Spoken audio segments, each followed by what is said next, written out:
ये सारी चीजें जो आपने लास्ट क्लास तक पढ़ी, ये सब कुछ हाइगेंस ने पेपर पे लिखा गया, समझाया गया, बताया गया कि लाइट वेव की फॉर्म में चलती है तो ऐसा होगा, लेकिन वो इसे प्रूव करके दिखा नहीं पाए। और जब तक किसी भी थ्योरी को हम लैब में प्रूव नहीं करते हैं तब तक उससे अप्रूवल नहीं मिलता और वो सही नहीं मानी जाती। तो अगर हम ये करके दिखा देते कि पर्दे पर जो दो कोहेरेंट लाइट सोर्सेस से लाइट आएगी, पर्दे पर bright dark bright dark bright dark fringes बनेंगी, अगर ये चीज हम करके दिखा देते, क्योंकि ये तो अभी तक हम केवल कागज पे ही लिख रहे थे, उसको समझ रहे थे, लेकिन अगर ये लैब में एक्सपेरिमेंट इसका हो जाए और ये चीज हमको दिख जाए सामने तो इसको अप्रूवल मिल जाता और वो सही थ्योरी मान ली जाती। और अगर ऐसा नहीं होता है तो ये बस पूरी की पूरी एक स्टोरी है, इसको सही नहीं माना जाएगा। पर हाइगेंस इन चीजों को लैब में दिखा नहीं सके, बताया पर दिखा नहीं पाए। उन्हीं के स्टूडेंट थॉमस यंग ने इस एक्सपेरिमेंट को किया और फाइनली उन्होंने दिखा दिया कि वाकई में अगर दो कोहेरेंट लाइट सोर्सेस से लाइट निकलती है और पर्दे पर एक साथ सुपरपोज करती है तो पर्दे पर ब्राइट डार्क फ्रिंजेस बनती हैं। ये उन्होंने दिखा दिया। उस एक्सपेरिमेंट की मदद से हम चाहें तो फ्रिंजेस जो ब्राइट और डार्क बनी, उन फ्रिंजेस की हम विड्थ निकाल सकते हैं कि वो कितनी चौड़ी बनेंगी। ठीक है, उनकी ब्राइटनेस हम पहले ही देख चुके हैं। तो वो यंग का एक एक्सपेरिमेंट है और उसी को आज हम लोगों को स्टडी करना है कि हाइगेंस के बाद जो यंग ने ये एक्सपेरिमेंट किया, जो कि जैसे मैंने लास्ट क्लास में भी आपको बताया कि साइंस के फिजिक्स के अगर 10 मोस्ट पॉपुलर एक्सपेरिमेंट्स देखे जाएं तो उनमें एक थॉमस यंग का एक्सपेरिमेंट भी आता है, क्योंकि इसने हमारी पढ़ाई की डायरेक्शन ही बदल दी। इससे पहले तक लाइट को हम लोग रे की फॉर्म में पढ़ते थे, बट आफ्टर दिस एक्सपेरिमेंट हमने लाइट को वेव की फॉर्म में पढ़ना स्टार्ट कर दिया था। इस वजह से ये बड़ा इंपॉर्टेंट एक्सपेरिमेंट था।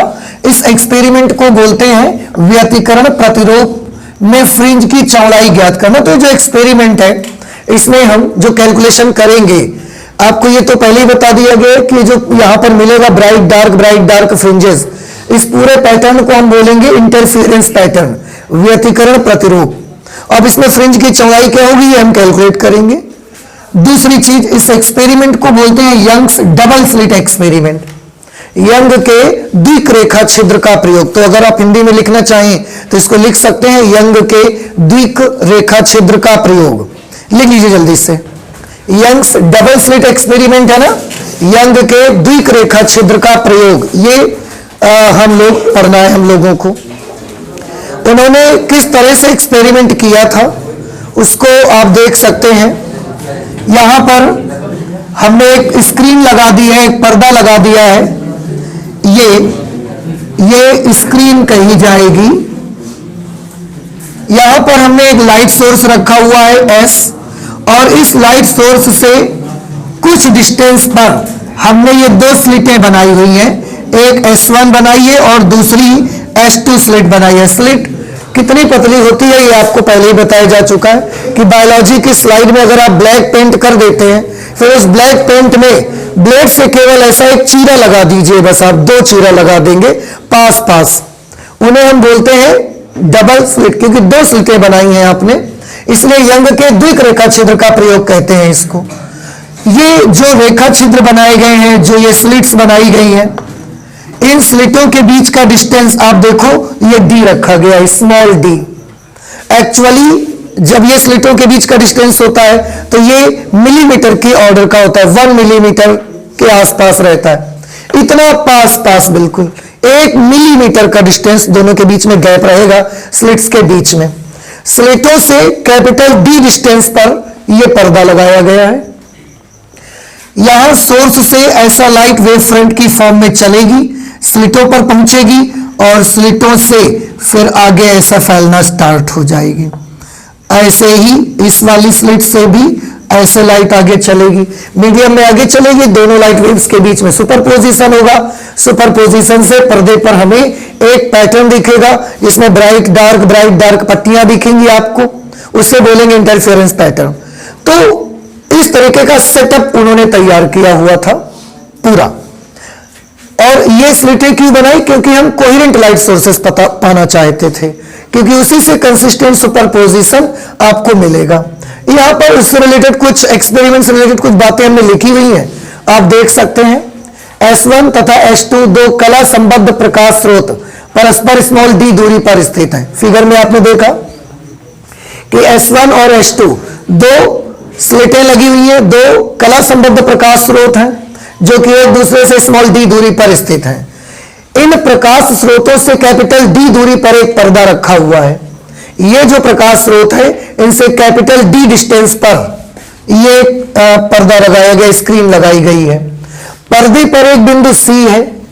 पर्दे पर बिल्कुल यहां बीचों बीच स्लिटों के बीच का जो ये डिस्टेंस है इसके लंबार्धक पर, लंबार्धक मतलब परपेंडिकुलर बाइसेक्टर पर, परपेंडिकुलर बाइसेक्टर पर स्क्रीन पर एक पॉइंट है C। इस पॉइंट की खास बात यह है कि यह पॉइंट स्लिटों S1 और S2 से समदूरस्थ है। मतलब अगर यहां से यहां तक का डिस्टेंस लेते हैं, फिर यहां से यहां तक का डिस्टेंस लेते हैं, दोनों डिस्टेंसेस सेम आती हैं, बराबर दूरी पर है। ये तो कल भी हम बात कर रहे थे लास्ट क्लास में आपसे, समदूरस्थ है। अतः स्लिटों S1 व S2 से चलने वाली प्रकाश तरंगें जब पर्दे के बिंदु C पर पहुंचती हैं तो उनके बीच पथांतर शून्य होता है। कुछ बात समझ आ रही है हमारी? यहां से यहां पर वेव पहुंचेगी, इस स्लिट से भी स्लिट पर इस पॉइंट पर पहुंचेगी। तो क्योंकि यहां से बिंदु C की दूरी और यहां से बिंदु C की दूरी कैसी होगी? सेम, लंबार्धक पर पड़ता है। और किसी भी लाइन के लंबार्धक पर कहीं पर भी पॉइंट लीजिए, उसके दोनों सिरों से उसके बीच की डिस्टेंस सेम आती है। मैथमेटिक्स में आप पढ़ते हैं ये चीजें। जैसे अगर ये मैंने एक लाइन बनाई है और ये इसका हमने परपेंडिकुलर बाइसेक्टर बनाया है, तो इसके हम किसी भी पॉइंट को यहां से मिला दें, ये डिस्टेंस और ये डिस्टेंस सेम आएगी। इससे मिला दीजिए तो भी डिस्टेंस सेम आएगी, इससे मिला दीजिए तो भी ये डिस्टेंस सेम आएगी। ये परपेंडिकुलर बाइसेक्टर की स्पेशलिटी होती है। तो ये पॉइंट भी स्लिट S1 और S2 से बराबर दूरी पर पड़ता है। इसका मतलब S1 से जो लाइट वेव C पर पहुंचेगी और S2 से लाइट वेव C पर पहुंचेगी, दोनों के रास्ते की लंबाई कैसी होगी? सेम, बराबर। अगर दोनों के पाथ लेंथ बराबर होगी सॉरी, अगर दोनों के पथ की लंबाई बराबर होगी तो दोनों के पथ में अंतर कितने का रहेगा? आंसर है दोनों के पथांतर, दोनों के बीच का पथांतर कितना हो जाएगा? 0। तो उनके बीच पथांतर शून्य होता है। ठीक है, यह भी हमने लिखा है यहां पर। इसलिए बिंदु C पर प्रकाश की तीव्रता अधिकतम होती है। अब पथांतर 0 होने से कौन सा अध्यारोपण होता है? संपोषी या विनाशी? तो आंसर है पथांतर 0 होने से संपोषी अध्यारोपण होता है। तो जो तरंगे S1 और S2 से चलकर पॉइंट C पर पहुंचेंगी, उन तरंगों में कौन सा अध्यारोपण होगा? आंसर है संपोषी अध्यारोपण होगा। और अगर संपोषी अध्यारोपण होगा तो पॉइंट C पर ब्राइटनेस कैसे पहुंचेगी? मैक्सिमम। ब्राइटनेस अगर मैक्सिमम पहुंचेगी तो बिंदु C बहुत जोर से चमकेगा, उजाला वहां पर आएगा, ब्राइटनेस वहां पर आएगी। तो प्रकाश की तीव्रता अधिकतम होती है बिंदु C पर। इसका हमने एक नाम रखा, क्योंकि बिल्कुल बीचों बीच मुझे मिलता है, इसलिए हमने इसका एक नाम रखा केंद्रीय दीप्त फ्रिंज। इसको क्या बोलते हैं?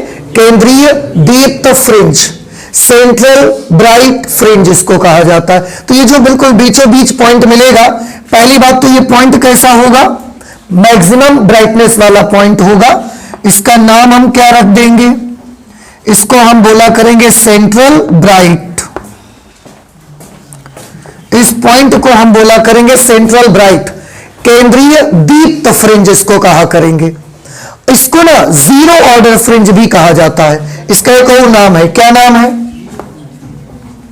जीरो ऑर्डर फ्रिंज भी इसको कहा जाएगा। जीरो ऑर्डर फ्रिंज क्यों? इसलिए क्योंकि ये बिल्कुल बीचों बीच पड़ती है। अब इसके लिए हम नंबर 1 2 तो नहीं दे सकते ना, भाई क्योंकि फ्रिंजेस इधर भी हमको मिलेंगे, अब ये ब्राइट मिली है, इसके बाद डार्क मिलेगी, फिर यहां ब्राइट डार्क ऐसे मिलेंगे। ऐसे अगर ये ब्राइट है तो फिर डार्क ब्राइट डार्क नीचे भी मिलेंगे। तो हम इसको ब्राइट में नंबर 1 बोलते कि नंबर 2 बोलते, क्योंकि बिल्कुल बीचों बीच पड़ता था।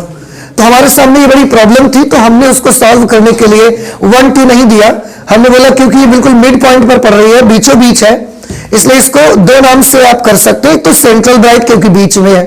दूसरा, हम उसको 1 2 3 इधर की तरफ बोलते या 1 2 3 इधर में शामिल करते। भाई ऊपर की तरफ गिनते हुए उसका नंबर 1 देते कि नीचे की तरफ गिनते हुए उसका नंबर 1 देते, ये हमारे लिए प्रॉब्लम थी, इसलिए हमने इसका नाम ही रख दिया जीरो ऑर्डर फ्रिंज। ना 1 दिया ना 2, ये शून्य क्रम की फ्रिंज है। अब इसके ऊपर जब कोई ब्राइट मिलेगा तो उसको नंबर 1 बोलेंगे, उसके ऊपर कोई ब्राइट मिलेगा नंबर 2 आएगा वो, इसके नीचे कोई ब्राइट मिलेगा वो नंबर 1 रहेगा, उसके नीचे कोई ब्राइट मिलेगा नंबर 2 रहेगा। पर बीचों बीच जो ब्राइट फ्रिंज हमको मिली, we have given it a name, that is zero order fringe, not first not second, zero order fringe, और we can say it central bright. Okay, तो ये हमने इसके नाम रख दिए हैं।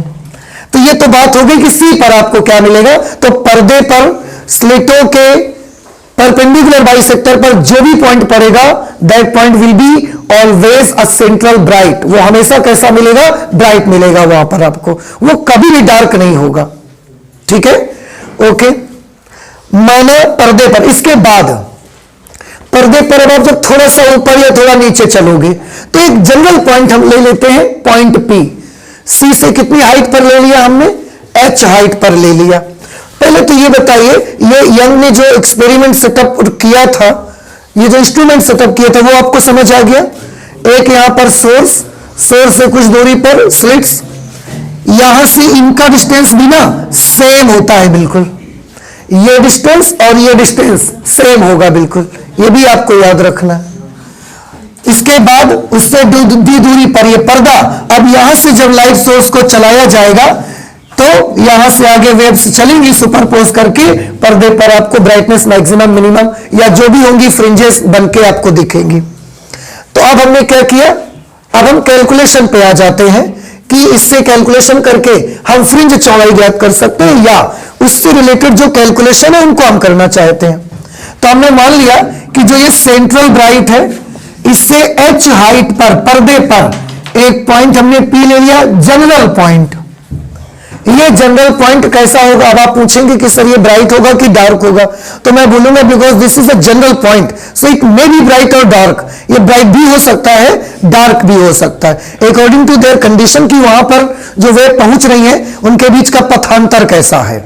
अगर पथांतर 0 है तो ब्राइट है, पथांतर λ/2 है तो डार्क हो जाएगा, अगर पथांतर लैम्डा है तो फिर से ब्राइट हो जाएगा, पथांतर 3/2 लैम्डा हो जाएगा फिर से डार्क हो जाएगा, पथांतर अगर 2 लैम्डा होगा तो ब्राइट हो जाएगा। तो वो तो डिपेंड करेगा कि जो दो वेव्स S1 और S2 से पहुंच रही हैं उनके बीच का पाथ डिफरेंस कितने का है। एक जनरल पॉइंट मैंने मान लिया है और हम इसी से सारी शर्तें पता लगा सकते हैं। तो माना पर्दे पर एक बिंदु P है जिसकी केंद्रीय दीप्त फ्रिंज से ऊंचाई h है, फिगर पर दिख भी रहा है आपको। तब इस बिंदु पर दोनों स्लिटों से पहुंचने वाली तरंगों के बीच पथांतर देखो, स्लिट S1 से एक वेव यहां पर पहुंची, ये वाली ऐसे, स्लिट S2 से एक वेव यहां पर पहुंची, ये इस तरीके से देखिए, ठीक है। अब ये जो दोनों वेव्स वहां पर पहुंची, ये ब्राइट करेंगी कि डार्क करेंगी ये तो हमें निकालने की जरूरत है, पर उससे पहले ब्राइट होगा कि डार्क होगा ये डिपेंड किस पर करता है? पथांतर पर, कलांतर पर। या तो आप दोनों के बीच का कलांतर पता लगा लो और या तो दोनों के बीच का क्या मालूम कर लो?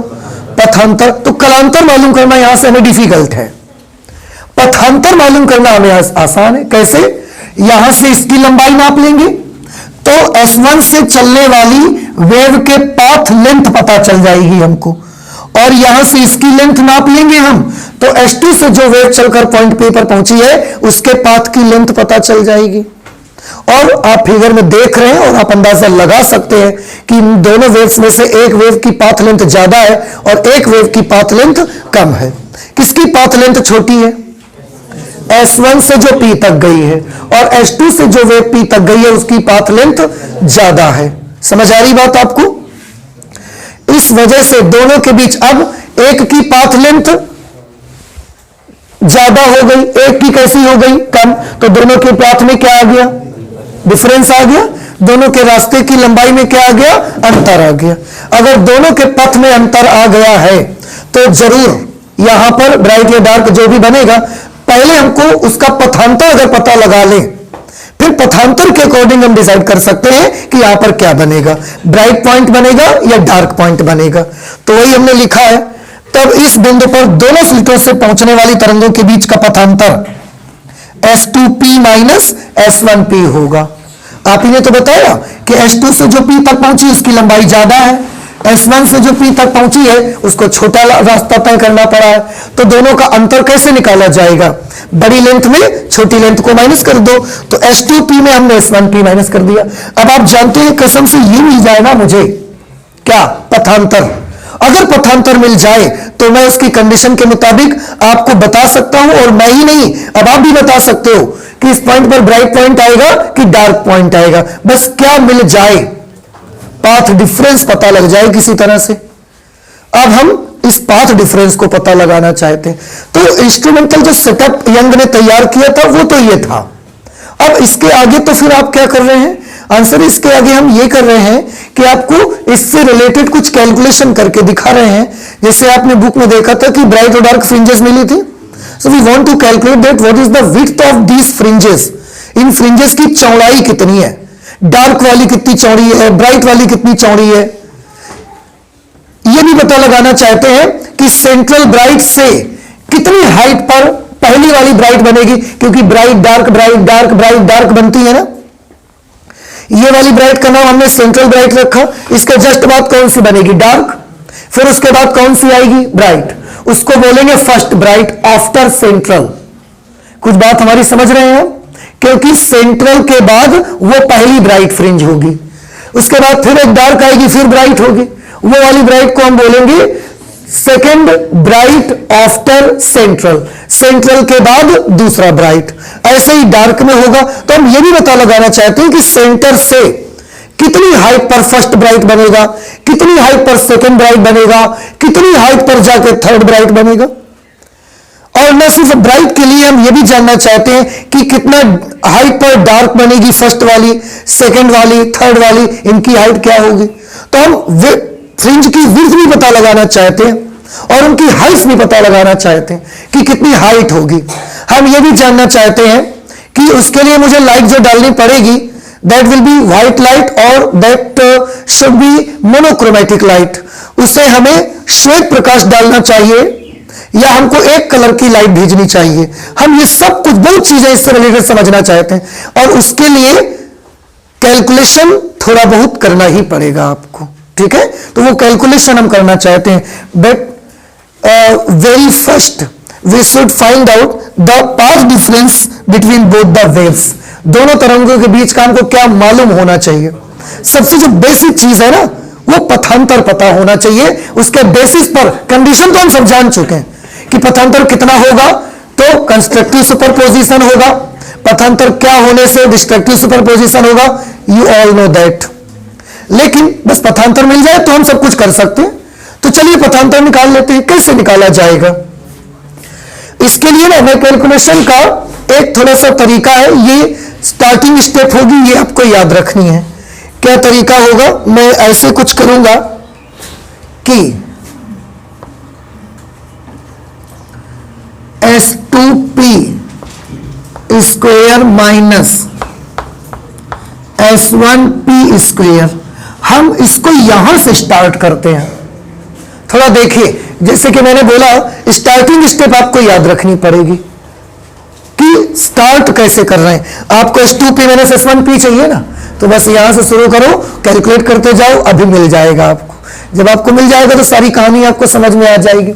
अब S2P square minus S1P square, एक छोटा सा काम मुझे कंस्ट्रक्शन और करना चाहिए।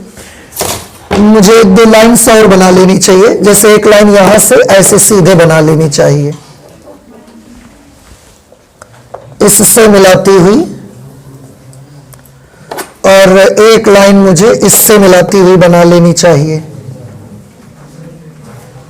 सीधी है? नहीं है?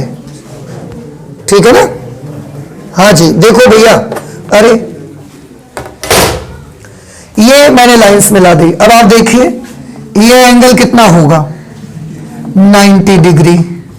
ये कितना होगा, 90 डिग्री। ये टोटल डिस्टेंस कितनी है, स्मॉल डी।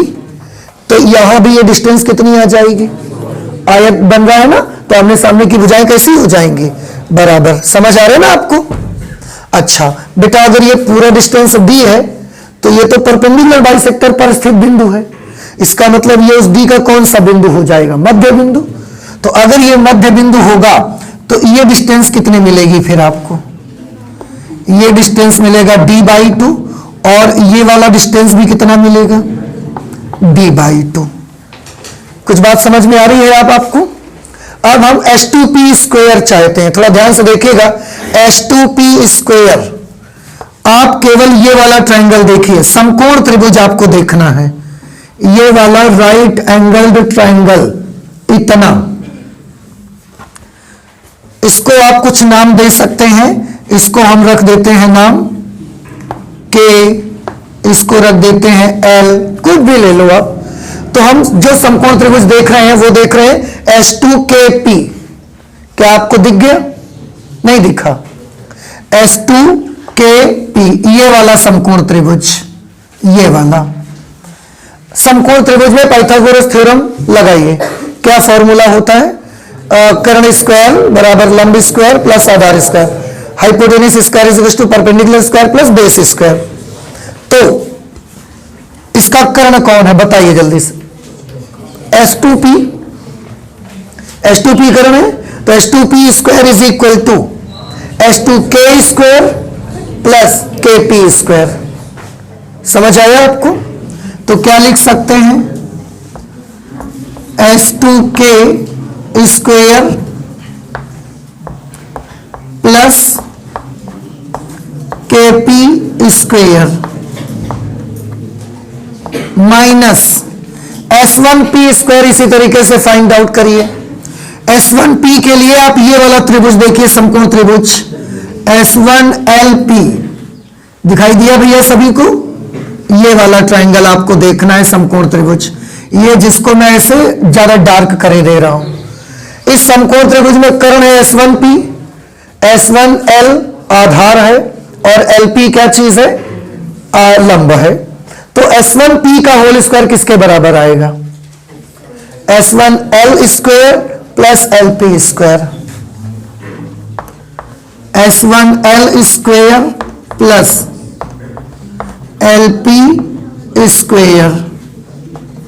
ऐसे पहले ये बताइए, ये वाली लाइन सबको समझ में आ गई कि नहीं आ गई? पाइथागोरस थ्योरम लगाया सिंपली, ठीक है। चलो और देखिए S2K की बताइए वैल्यू क्या होगी, बोलो जल्दी से। S2K, S2 से लेकर K तक का डिस्टेंस, तो D स्क्वायर। KP, K से पूरा P तक का डिस्टेंस, बोलिए जल्दी से। K से पूरा ये P तक डिस्टेंस क्या आना चाहिए, H प्लस D/2। देखो कैसे, यहां से यहां तक तो H है, ठीक है, और ये और D/2 लेना पड़ रहा है मुझे, तो H प्लस D/2 ये डिस्टेंस आ जाएगा, H प्लस D/2। और उसके ऊपर क्या लगाना है आपको, स्क्वायर लगाना है, माइनस S1L। S1L की वैल्यू बताओ, S1 से L तक का distance, it is again capital D square plus LP, L से P तक का डिस्टेंस, इसको देख के बताइए, ये डिस्टेंस चाहिए बस हमें। ऐसे ना कर दिया जाए पूरा यहां से यहां तक H ले लिया जाए और उसमें ये डिस्टेंस हटा दो, ये आ जाएगी। तो H में से D/2 हटा दो, H में से D/2 हटा दो, मतलब H में से D/2 घटा दो, तो H माइनस D/2 और उसका क्या कर देंगे यहां पर, स्क्वायर कर देंगे। इतना समझ आ रहा है सबको? चलिए आगे, ये ब्रैकेट ओपन करिए, ध्यान से देखिएगा। जब ये ब्रैकेट ओपन करेंगे तो ये निशान माइनस का, इसको भी माइनस कर देगा और ये भी कैसा हो जाएगा, ये माइनस हो जाने से माइनस डी स्क्वायर से प्लस डी स्क्वायर क्या हो जाएगा, कैंसिल। क्या बचेगा बता सकते हैं आप मुझे? यहां बचेगा h plus D by two whole square minus h minus D by two whole square. कुछ बात समझ आई आपको? अब a plus B whole square minus a minus B whole square, इसकी वैल्यू आती है 4ab। आपने मैथमेटिक्स अगर की है तो ये आपको याद होगा, या तो आप a square minus B square लगा दो सीधे, या तो आप a प्लस बी का होल स्क्वायर ओपन कर दो माइनस a माइनस बी का होल स्क्वायर ओपन कर दो, फिर आप सॉल्व कर लो। आप जैसे भी करिएगा आपको इसकी वैल्यू मिल जाएगी 4a इंटू बी। इसको आप चाहें तो ये एक मैथमेटिकल टर्म है, आप याद भी कर सकते हैं, आप चाहें तो आप कैलकुलेट भी कर सकते हैं। छोटे मोटे कैलकुलेशंस तो आप भी करते रहिए भाई, ठीक है ना? ओके, तो आप जब इसको सॉल्व करोगे a plus B whole square minus a minus B whole square में क्या हो जाएगा, 4a इंटू बी। तब तक लेफ्ट हैंड साइड पे क्या हो रहा है, s2p whole square minus s1p whole square. मैं एक काम कर देता हूं, इसमें a square minus B square का फॉर्मूला लगा देता हूं। समझ रहे मेरी बात? कौन सा फॉर्मूला? हाँ, डिफरेंस ऑफ टू स्क्वायर्स इसको बोलते हैं। तो उसमें क्या बन जाएगा, उसका फॉर्मूला क्या होता है, s2p minus s1p into s2p plus s1p, और इधर इसकी वैल्यू कितनी आई है, 4a into B. 4a into B की जगह d बाई टू, ये 2 से ये 4 कैंसिल हो जाएगा 2 टाइम्स में। इधर तब तक देखिए, ये हमने लिखा, देखो s2p minus s1p, s2p minus s1p, we have to find this value because this is the path difference between both the waves। दोनों तरंगों के बीच का पाथ डिफरेंस है और यही तो हमको पता लगाना है। तो इसको तो हम टच नहीं करेंगे, मतलब इसमें कोई परिवर्तन नहीं करेंगे आप, क्योंकि यही मालूम करना है आपको। तो s2p minus s1p, s2p plus s1p, इसमें ना थोड़ा सा हम एजम्पशंस कर लेंगे, कुछ चीजें मान लेते हैं, ठीक है? क्योंकि उसके बगैर ना काम नहीं बनेगा यार हमारा, तो ये करना ही पड़ेगा आपको। मैं एक छोटा सा आंकड़ा आपको दिखाता हूं, आप थोड़ा गौर करिएगा मेरी बात को। जैसे थोड़ा ध्यान दीजिएगा, ये डिस्टेंस स्मॉल डी है, ठीक है? ये डिस्टेंस कितनी होती है, तो एक्चुअली जब एक्सपेरिमेंट किया गया तो ये डिस्टेंस लगभग 1 मिलीमीटर के आसपास होती है। स्केल में 1 मिलीमीटर याद करके देख सकते हैं आप, और अगर आपके पास स्केल है, मेरे पास तो है पर दिखेगा नहीं शायद आपको, 1 मिलीमीटर कितना छोटा डिस्टेंस होता है, बड़ा जरा सा डिस्टेंस 1 मिलीमीटर होता है। तो ये वो डिस्टेंस है 1 मिलीमीटर। यहां से यहां तक का डिस्टेंस पर्दे का 1 से 1.5 मीटर तक का रहता है, मीटर। स्लिट्स के बीच का डिस्टेंस मिलीमीटर, और यह डिस्टेंस 1 मीटर। 1 मीटर में कितने मिलीमीटर होते हैं, 1000। इसका मतलब है स्लिटों के बीच की दूरी की तुलना में पर्दा 1000 गुना ज्यादा दूरी पर रहता है भाई। 1 मिलीमीटर और यह डिस्टेंस 1000 मिलीमीटर। 1 मीटर ना, 1 मीटर में कितने मिलीमीटर, 1000। तो स्लिटों के बीच की दूरी जितनी भी है उससे पर्दा 1000 गुना दूरी पर है। ये जो पॉइंट आपको मिलेंगे, ये पॉइंट सेंट्रल ब्राइट से मैंने इतना ऊपर बनाया है, इतना ऊपर थोड़ी मिलेगा आपको। ये पॉइंट भी जो मिलेंगे हार्डली, ये पॉइंट 1 मिलीमीटर 2 मिलीमीटर डिस्टेंस तक ही मिल जाएंगे आपको। तो अब आप सोचिए, ये 1 मिलीमीटर डिस्टेंस, ये डिस्टेंस भी 1 और 2 मिलीमीटर, ये डिस्टेंस 1000 मिलीमीटर। तो 1 मिलीमीटर 2 मिलीमीटर की तुलना में ये डिस्टेंस इतना ज्यादा है ना, कि अगर हम चाहें तो S1 से P तक का डिस्टेंस, S2 से P तक का डिस्टेंस, और यहां से यहां तक का डिस्टेंस, ये सब करीब करीब हम बराबर ही मान सकते हैं। ये हम नहीं कहते कि बिल्कुल बराबर होंगे, मान सकते हैं, इसीलिए मैंने बोला होंगे नहीं बराबर, थोड़ा बहुत डिफरेंस आएगा। अब डिफरेंस कितने का आएगा, हो सकता है जैसे मैंने आपको बोला कि एक लेंथ है 10.0001, एक लेंथ है 10.0002, एक लेंथ है 10.000, बस ये लेंथ है। अब तीनों को जोड़िए आप तो क्या मिलेगा, 30.0002 मिला या 3 मिला आपको। लेकिन 30.0003 को आप 30 भी तो लिख सकते हो। तो मेरे बताने का एक मकसद सीधा सीधा मतलब ये है कि ये जो डिस्टेंसेस बेटा हैं, ये डिस्टेंसेस बहुत छोटे छोटे होते हैं। तो अगर हम चाहें तो यहां से लेकर इस बिंदु तक की दूरी, ये यहां से इस बिंदु तक की दूरी और स्लिटों से पर्दे तक की दूरी, ये तीनों चीजें हम बराबर ले सकते हैं। फर्क होगा पर इतना थोड़ा थोड़ा डिफरेंस भैया आएगा कि उस डिफरेंस को हम नेग्लेक्ट कर देते हैं, ना कि बराबर ले लेते हैं। तो वो भी एडिशन के पर्पस के लिए, जोड़ने के उद्देश्य के लिए हम ये कर सकते हैं। तो S2P की जगह भी हम क्या लिख सकते हैं, S2P की जगह पर भी हम ये डिस्टेंस ले सकते हैं D। S1P की जगह पर भी हम क्या ले सकते हैं, ऐसे है पर हम ये नहीं, ऐसे डिस्टेंस ले लेंगे D। दोनों को हम क्या ले लेंगे, D ले लेंगे।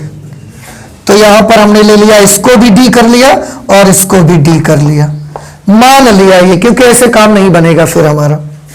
इज इक्वल टू इधर क्या चीज है, 2HD। और ये हमने ऐसा क्यों कर दिया, यहां पर आप लिख सकते हैं क्योंकि S1P और S2P लगभग लगभग किसके बराबर होंगे, लगभग ये कैपिटल D के बराबर ही आएंगे। एक्चुअली क्या वाकई में बराबर होंगे, एक्चुअली बराबर नहीं होंगे, मैं देखो बार बार आपसे बोल रहा हूं, पर इनमें फर्क भी उतना बड़ा नहीं होगा कि इस फर्क को हम यहां पर लिए घूमें। तो ये नहीं करना चाहिए हमको, इसको हटा दिया हमने, वो भी एडिशन पर्पस के लिए केवल। तो S2P, ये वाली लाइन आपको समझ आई कि नहीं आई, अच्छा बताइए। फिर से देखो, ये क्या है S1P, इसको हमने किसके बराबर ले लिया, D के बराबर। ये क्या है, इसको भी हमने किसके बराबर ले लिया, D के बराबर। क्यों, क्योंकि यहां डिस्टेंसेस इतने छोटे छोटे आएंगे कि इनमें ज्यादा बड़ा फर्क नहीं होगा, थोड़ा बहुत डिफरेंस होगा, उसको हमने नगण्य कर दिया और छोड़ के उसको D के बराबर ही ले लिया। S2P minus S1P into 2D is equal to 2HD। इस 2 से इस 2 को आप कैंसिल कर दीजिए, ठीक है।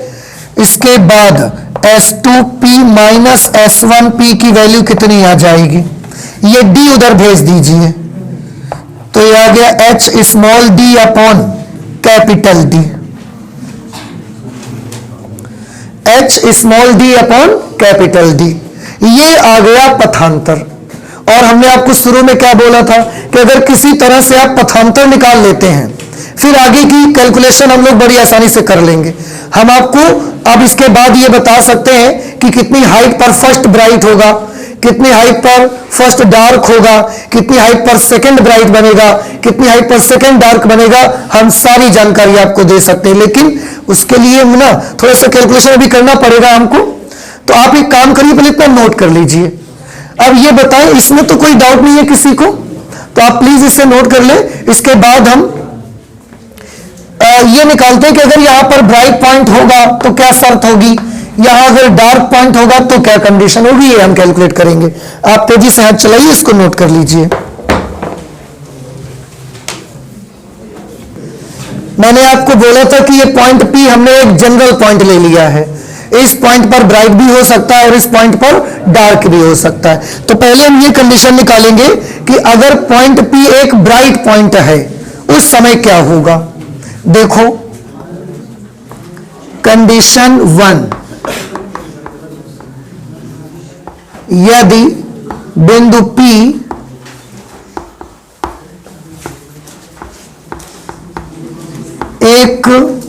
यदि बिंदु P पर दीप्त फ्रिंज है, ऐसे कर लीजिए, यदि बिंदु P पर दीप्त फ्रिंज है, तब दीप्त का मतलब समझते हैं ब्राइट, और अदीप्त का मतलब क्या होगा, डार्क। तो जब दीप्त बोलेंगे तो आप ब्राइट समझना, और जब हम अदीप्त बोलेंगे तो आपको क्या समझना है, डार्क। या हम ब्राइट बोलेंगे तो आप दीप्त समझ लेना, या हम डार्क बोलेंगे तो आप अदीप्त समझ लेना। तो यदि बिंदु P पर दीप्त फ्रिंज है, तब क्या आप बता सकते हैं पथांतर के लिए क्या रूल बना था? पथांतर S2P minus S1P should be equal to, please बताइए। किसी भी पॉइंट पर ब्राइट फ्रिंज बनती है, उसके लिए पथांतर का जनरल फॉर्मूला बताइए। n into lambda. Very good. देखो, किसी भी पॉइंट पर एक ब्राइट फ्रिंज बनेगी, ब्राइट पॉइंट मिलेगा आपको, संपोषी व्यतिकरण होगा, अध्यारोपण होगा, तो उसके लिए पथांतर का एक जनरल फॉर्मूला आया था n लैम्डा। आपको यह भी याद होगा कि n की वैल्यू क्या यहां पर रखी जाती थी। n की वैल्यू होती थी 0, 1, 2, 3, 4 ऐसे, ये n की वैल्यू होती थी। ठीक है, अब S2P माइनस S1P की जगह पर हम क्या ले सकते हैं? H into small D upon capital D is equal to n into lambda. यहां से अगर हम H निकालेंगे तो क्या निकलेगा बताओ? H की वैल्यू निकालो, इसको ऊपर भेजोगे ये नीचे आ जाएगा, तो यह आ जाएगा n D lambda upon small D. बहुत अच्छा फॉर्मूला निकल के आया है, देखो n into D lambda upon D. दोनों डी में फर्क है और आप पहचानते हैं अब डी कि कैपिटल डी स्लिटों से पर्दे की दूरी है और स्मॉल डी स्लिटों के बीच की आपस की दूरी है अपना। और लैम्डा क्या चीज है? लैम्डा है जो लाइट हमने यूज की है उसकी तरंग दैर्ध्य, प्रयुक्त प्रकाश की तरंग दैर्ध्य, wavelength of the light used. जो लाइट यूज की है ना उसकी वेवलेंथ है लैम्डा। ये आप फॉर्मूला जानते हैं किसका आ गया? ये फॉर्मूला है कि सेंट्रल ब्राइट से H क्या चीज है? सेंट्रल ब्राइट से पॉइंट P का डिस्टेंस, और पॉइंट P इस समय कैसा है? दीप्त। इसका मतलब सेंट्रल ब्राइट से दीप्त फ्रिंज की दूरी है। अब कौन सी वाली दीप्त की दूरी है? क्या यह जीरो ऑर्डर फ्रिंज की दूरी है, या फर्स्ट ब्राइट की है, या सेकंड ब्राइट की है? देखो थोड़ा सा एक चीज याद रखिएगा, सेंट्रल ब्राइट हमेशा कैसा मिलेगा? ब्राइट। इसके बाद कैसी आएगी? डार्क, फिर ब्राइट।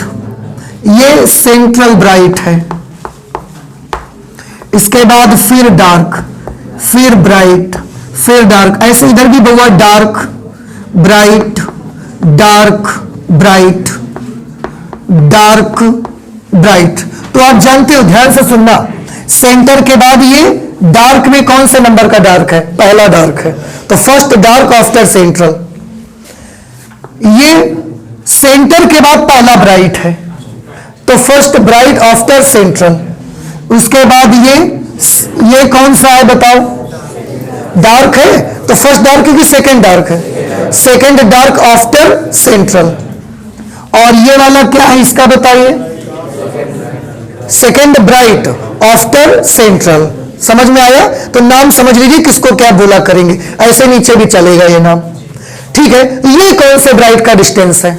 सेंट्रल ब्राइट से ये किसी ब्राइट का तो डिस्टेंस है, ब्राइट का डिस्टेंस है, पर कौन से ब्राइट का?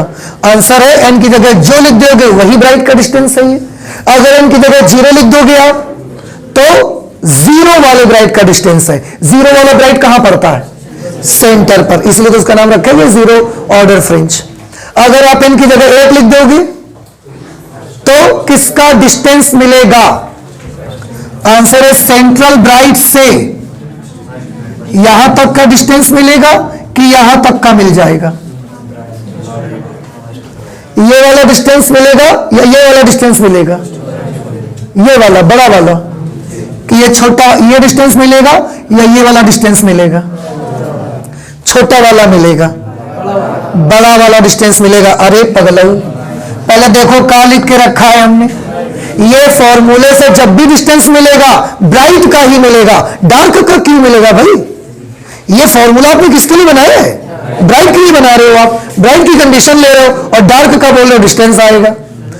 तो अगर इस फॉर्मूले पे n की जगह 1 लिख दिया तो हमें किसकी डिस्टेंस का फॉर्मूला मिल जाएगा? आंसर है फर्स्ट ब्राइट आफ्टर सेंट्रल। अगर हमने n की जगह 2 लिख दिया तो सेकेंड ब्राइट आफ्टर सेंट्रल, 3 लिख दिया तो third bright after central. First, second और थर्ड, इसका डिस्टेंस मिल जाएगा अगर आप 3 लिख दोगे तो। लेकिन डिस्टेंस केवल ब्राइट के ही मिलेंगे आपको। तो अगर मैं बोलूं फर्स्ट ब्राइट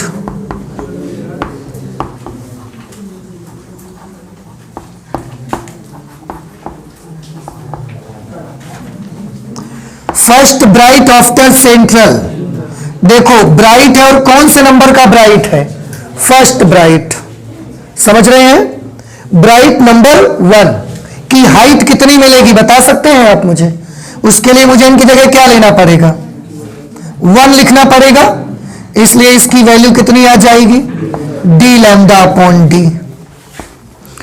उसके बाद सेकंड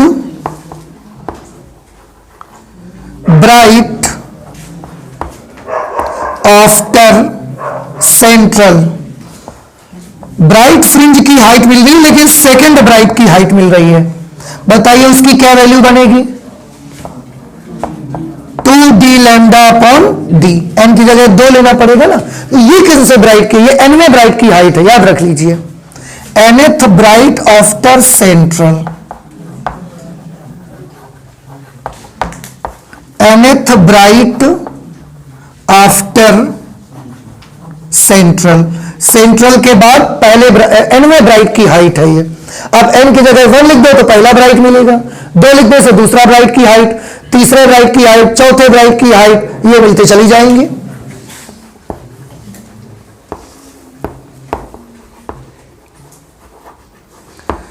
थर्ड ब्राइट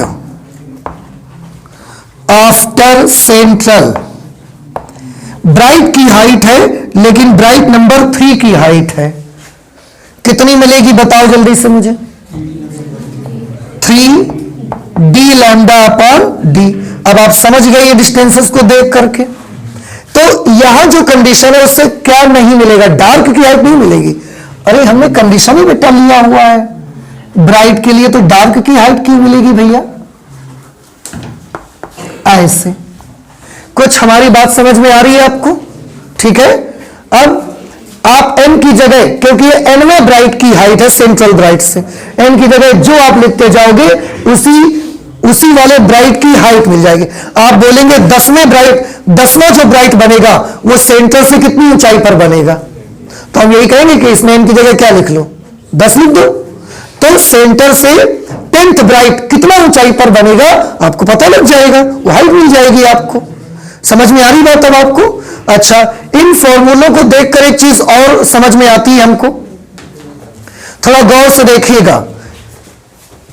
यहां से हमने व्हाइट लाइट भेज दी, कौन सी लाइट भेजी हुई है? व्हाइट। अगर व्हाइट लाइट भेजी है तो पर्दे पर इंटरफेरेंस पैटर्न बनेगा।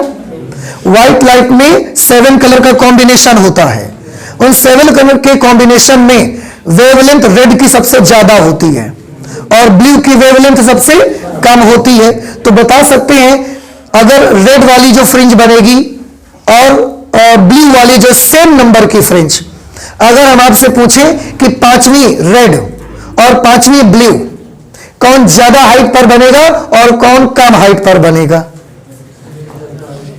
हाइट के फॉर्मूले में लैम्डा आ रहा है, जिसका लैम्डा ज्यादा उसकी हाइट भी। तो किसका लैम्डा ज्यादा होता है? रेड। और ब्लू का लैम्डा कम। इसलिए जब आप व्हाइट लाइट डालोगे ना यहां से, तो रेड का, जैसे ये मान लिया, कुछ भी ले लेते हैं, जैसे ये हमारे पास एक पर्दा है, ये इसका सेंट्रल ब्राइट है। रेड, जब वहां से हमने व्हाइट लाइट डाली तो व्हाइट लाइट में रेड भी है, ब्लू भी है, येलो, सब चीज, सब कलर है उस पर। रेड वाली की हाइट यहां पर अगर बन रही है, मान लो 5th रेड यहां बन रहा है, तो क्या 5th ब्लू यहां बनेगा? नहीं बनेगा। क्यों? क्योंकि ब्लू वाले का लैम्डा कम होने से उसकी हाइट क्या हो जाएगी? तो अगर 5वां रेड यहां बनेगा तो 5वां ब्लू थोड़ा नीचे बनेगा। कुछ बात हमारी समझ आ रही है आपको?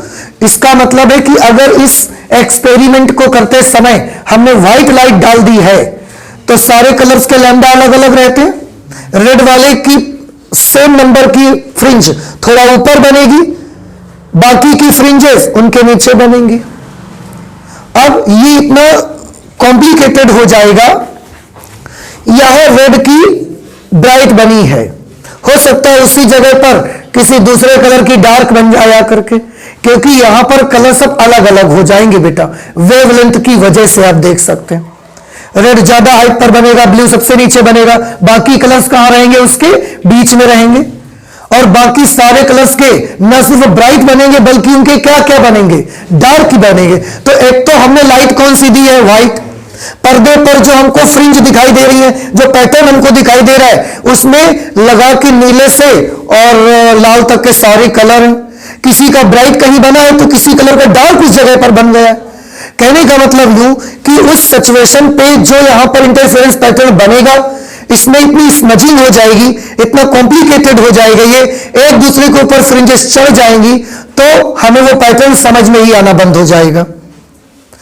कुछ बात समझ में आ रही? जैसे किसी जगह पर तीसरी ब्राइट बनी रेड वाले की, तो उसी जगह पर तीसरी डार्क कहां बन जाए, किसकी, येलो की। तो ना तो रेड समझ में आएगा ना येलो समझ में आएगा, पूरा बिल्कुल फिगर खत्म हो जाएगा, खराब हो जाएगा, और हम उस पैटर्न को नहीं देख पाएंगे। इसलिए पहली चीज तो यह सीख लीजिए कि इंटरफेरेंस पैटर्न अगर आप पता लग पाना चाहते हो तो व्हाइट लाइट कभी मत डालिएगा। व्हाइट लाइट डालने से सारे कलर एक तो अलग अलग हो जाएंगे, सब कलर की ब्राइट डार्क सब एक के ऊपर एक आ जाएंगी, फिगर स्मजिंग हो जाएगी, उसमें आप समझ नहीं पाएंगे कुछ भी। इसीलिए यंग का एक्सपेरिमेंट जो था वो व्हाइट लाइट में नहीं हो सकता है।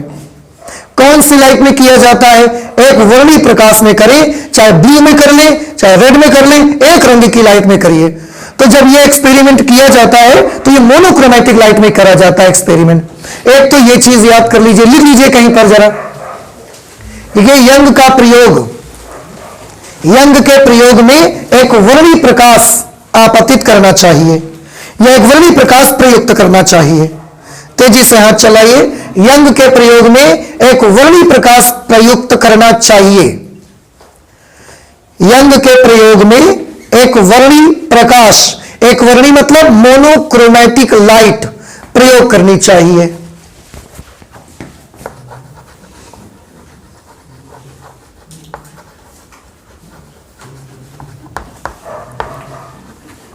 मोनोक्रोमैटिक लाइट का मतलब एक रंग की लाइट, चाहे आप केवल ब्लू लगाओ चाहे आप केवल रेड लगाओ, ये सब कर सकते हो। बताइए ये चीज समझ आ गई आपको? एक तो हमने भाई व्हाइट लाइट भेजी ना, तो फ्रिंज जब व्हाइट और डार्क बने तो समझ में भी आ जाए, पर वो सब कलर भी अलग अलग हो गए, किसी का ब्राइट किसी के डार्क के ऊपर बन रहा है, तो फिगर जो है ना बहुत जटिल हो जाएगा, समझना हमारे लिए मुश्किल होगा, हम देख नहीं पाएंगे पैटर्न बना भी। तो मोनोक्रोमैटिक लाइट उसके लिए जरूरी है।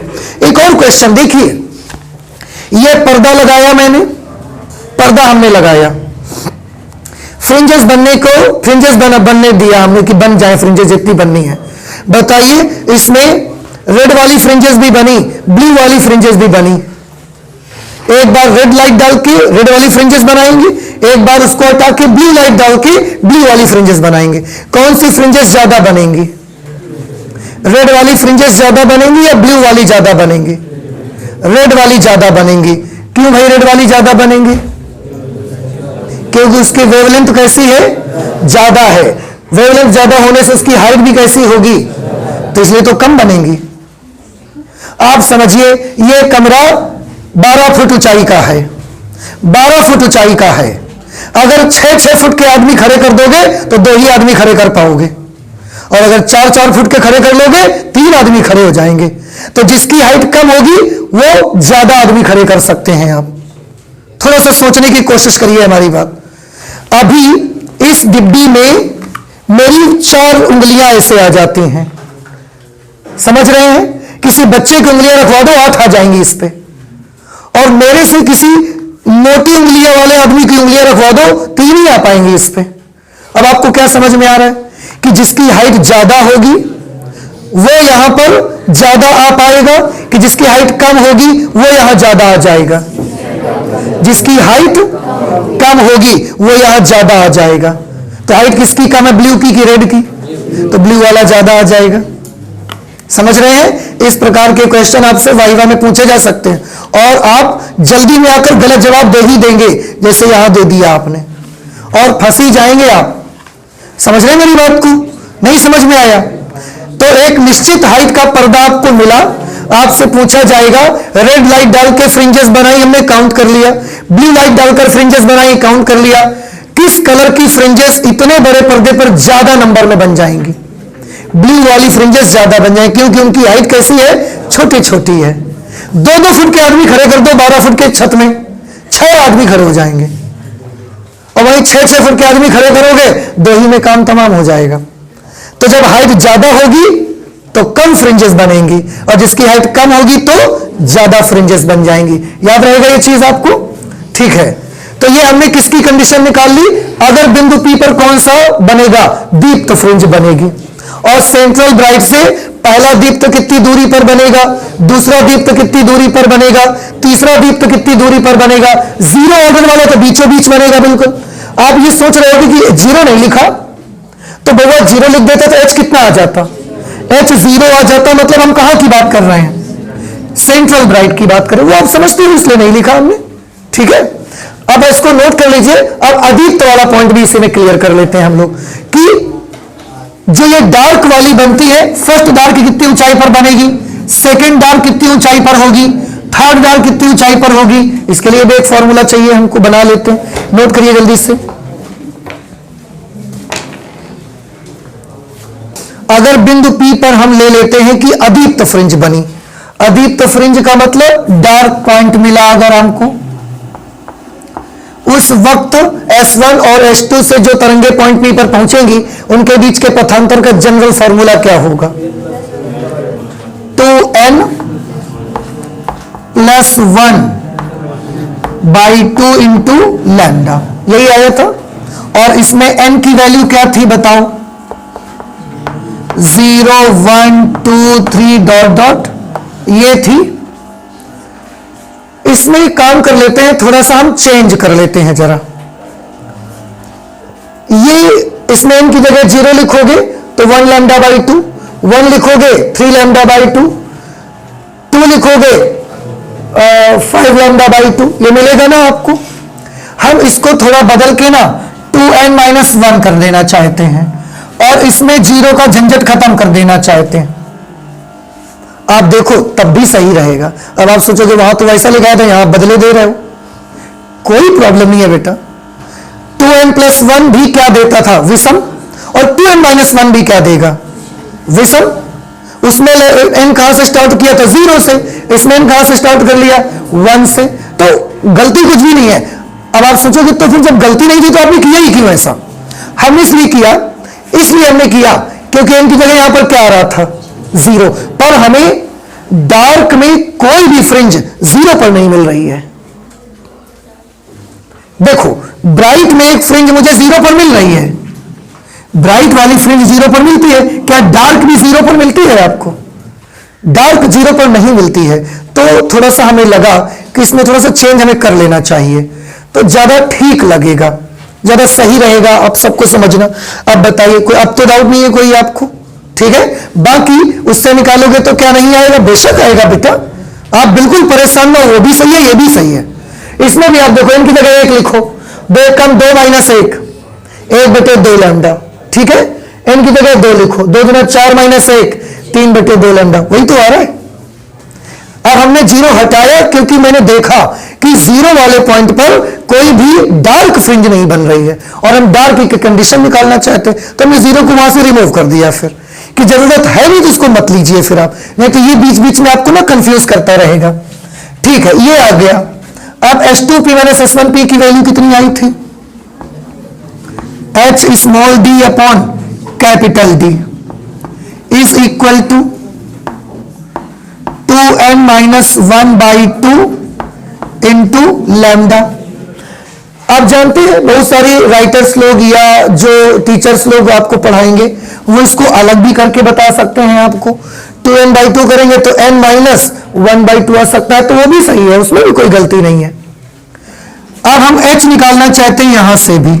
अगर बउआ हम यहां से h निकालेंगे तो बताइए h की वैल्यू कितनी आएगी? 2n - 1/2, ये d ऊपर चले जाएगा, स्मॉल d नीचे आ जाएगा, d λ/d। ये हाइट आ गई। कहां से आ गई हाइट? सेंट्रल ब्राइट से। किसकी हाइट है? तो आंसर है यहां पर एन आ रहा है। तो ये एनवी अदीप्त फ्रिंज की केंद्रीय उच्चिष्ट से ऊंचाई है। ये क्या चीज है? ये है केंद्रीय दीप्त फ्रिंज से, केंद्रीय दीप्त फ्रिंज से एनवी अदीप्त,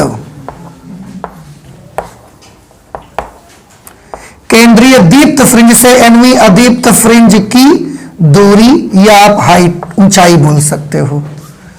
अब अगर हम आपसे ये पूछें, अगर हम आपसे पूछें कि सेंट्रल ब्राइट से फर्स्ट डार्क की हाइट बताइए, फर्स्ट डार्क की, अब आप समझते हैं क्या करना चाहिए, मुझे बताओ। ये किसकी ऊंचाई है? एनवें डार्क की ऊंचाई है। अब एनवें डार्क की ऊंचाई है, हमको पहले डार्क की ऊंचाई चाहिए, तो क्या करें फिर? एन की जगह 1 लिख दो। अगर आप इस फॉर्मूले पे एन की जगह 1 लिख देंगे तो फर्स्ट डार्क आफ्टर सेंट्रल मिल जाएगा। अगर एन की जगह 2 लिख देंगे तो क्या मिलेगा?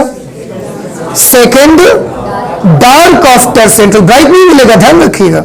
अगर एन की जगह बेटा आपने 3 लिख दिया तो थर्ड डार्क आफ्टर सेंट्रल, बस। तो अगर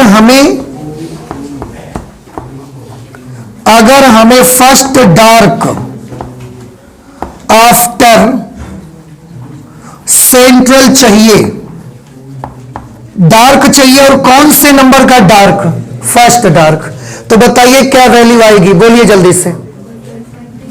एन की जगह पर क्या लिखेंगे? तो 2 1 कम, 2 माइनस 1, हाँ, तो क्या मिला? 1/2 डी लैम्डा अपॉन डी। जो पहला डार्क बनेगा इतनी हाइट पर बनेगा। मतलब पहला डार्क कहाँ है इस फिगर पे? बताओ, ये वाला है, ये वाला कि ये वाला? ये वाला। ये फर्स्ट डार्क, ये सेकेंड डार्क, ये थर्ड डार्क, ये फर्स्ट ब्राइट, ये सेकेंड ब्राइट, ये थर्ड ब्राइट। समझ रहे हैं? तो इसकी हाइट आ गई, देखो इसकी हाइट आ गई है, ठीक है।